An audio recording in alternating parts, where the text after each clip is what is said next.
Welcome back, everyone, to the eCoreAcademy e-learning platform. My name is AJay Raj, back with yet another Algebra 1 video for you all. And in today's lesson topic, we're going to be looking at interpolation versus extrapolation, which is just a basic comparison of graphical data in Algebra 1. And it's a very important mathematics skill in Common Core math, just like your pre-algebra, algebra, building up to higher level statistics.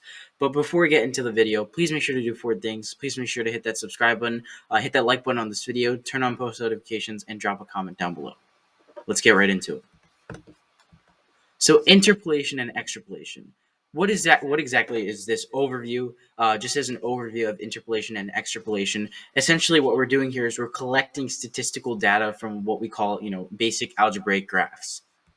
So when you're studying a sample size of an experiment or gather bits of information from a graph and reconstructing them based off of estimates, you're creating a scatter plot. So essentially, you're taking a table of listed items. Maybe you're running a car wash, for example. You have X amount of cars and you have a Y amount of cost. And then you're just plotting down or essentially you're creating a table with the price range and the amount of cars, and then you're plotting down those points. It's just a collection of data, and then obviously you're going to create that scatter plot because it's not going to be linear all the time. It's reality. It's not always going to be a linear equation in this case. However, scatter plots, you can create estimates for them, and that helps in expressing the interpolated and extrapolated data, which we'll get into later, and that's done through the line of best fit.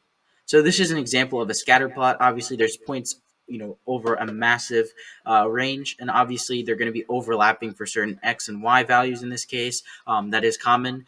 This could be an example of an experiment when you're trying to experiment, say for example, bacteria within a cell medium. You're trying to see how much they grow and how much energy they give off. And obviously that line of best fit, that's the average for it. So the correlation with this isn't very strong.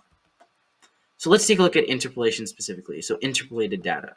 Interpolation is when you use a model to estimate values within the range of known values. So once you've calculated, you've collected your table of elements, meaning the X amount of cars you've washed, and Y, meaning the amount of price or profit that you've gained. Anything within those given points are going to be known values. So that's interpolation. So you do use the existing graph to discover points that are present in your collected data or what you already know, and they're more accurate values and they're not as heavily estimated. So that essentially what's within the given range of known values, that's either going to be an existing point, an actual point on your graph, or it's going to be something within that range of points. So say, for example, you've washed 10 cars, everything within 10 and everything within the respective price range or the profit, that's going to be something that you know and something that's proven. And obviously you wouldn't use the line of best fit for this if you're just looking at scattered plot exact points. So say, for example, we have 7 car washes as our X value here on the bottom, and then obviously our Y is going to be the cost, what we're gaining as profit. So as you can see here, we can create a line of best fit that, kind of splices this in half and creates an average of the points. However, all of these points right here would be considered as interpolated data points. You'd use those values to determine everything that's essentially, less than 7 in this case for X and less than 50 here. Everything in this box right here, any points here, would be considered interpolated data, something that's very close to the line of best fit especially. Extrapolation is obviously the opposite of interpolation. It's when you're using a model to estimate a value outside the known range of values. So you'd use the equation for the line of best fit. You'd create that after having your bunch of scatter plotted points for your interpolated data. You just create that line of best fit, which is just the average of them all. That can be eyeballed. You can create an eyeballed graph, or you can actually plug it into a TI calculator. A graphing calculator. So you'd use the equation for the line of best fit in order to get a piece of data not included on the graph. That's a futuristic value. So you want to predict what's going to happen in the future with greater values. So essentially, you'd plug in the desired inputs into the linear equation. So say, for example, we have a line of best fit that kind of looks like this. Y equals 2x minus 3 in this case. So with this, essentially, you'd plug in for your X values.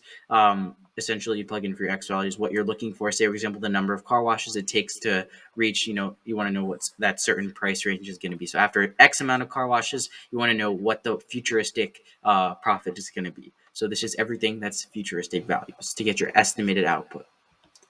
All right, so now let's take a look at some practice. So we're going to first look at an interpolated data question, and then obviously afterwards I'm going to add a little extrapolated data question, but that's for you to find out. All right, so the question here is we're given this scatter plot here. Line of best fit is y equals negative x plus 7, that line right there going through the points. And we're trying to find out how many thousands of dollars are left after 5 days and 8 days. So automatically we know that x here is going to be time, because it's in days, right? And always, always, always, whenever you see time, that's always going to be your x value, your independent variable. And then obviously your y is going to be money because that's relative to time. So that's money. And it's written in K, so essentially thousands. So like 10,000, 9,000, 8,000, so on and so forth. So we're trying to find out how many thousands of dollars are left after 5 days. So let's take a look at 5 on the x-axis, and we're just going to look for any points, if we can find exact points on the scatter plot. Well, yes, we have found an exact point. If we couldn't find an exact point, we just refer to the line of best fit. But in this case, this worked out smoothly. So we're left with 5, 2. Now, what does that mean? Obviously, after 5 days, right here, we're left with $2,000. That's exactly what we have left. And obviously we know this is how much we have left, because it's a downward trend essentially. So it's going from, essentially from your left down to the bottom right. So it's a negatively increasing function here. So it's $2,000. And then obviously for the second part of our question is 8 days. Now the funny thing is it's not going to be interpolated data for this. This isn't within the range of known values. It stops here at 7 days. So 8 days is going to be something we use for extrapolation. So in this case, we'd use the line of best fit. So what we do here is we'd essentially just plug in our value for 8 into our x value here of our line of best fit that we're given. So y equals negative 8 plus 7.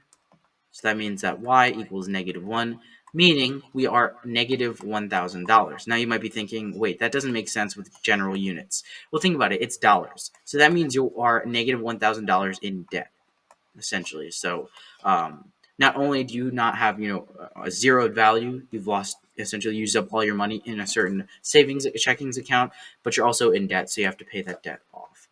So that's our futuristic value, and obviously this is very helpful to try and predict when you're going to run out of money and when you're going to go into debt. All right, everyone, that'll be it for today's video. I hope you all enjoyed. Please make sure to like and subscribe and turn on post notifications and drop a comment down below. Check out our website, www.eCoreAcademy.org. Email us, and also check out all of our socials, Pinterest, Facebook, Twitter, Instagram, and TikTok. Hope you all enjoyed this video. This has been AJay Raj, and I'll see you guys in the next one. Peace.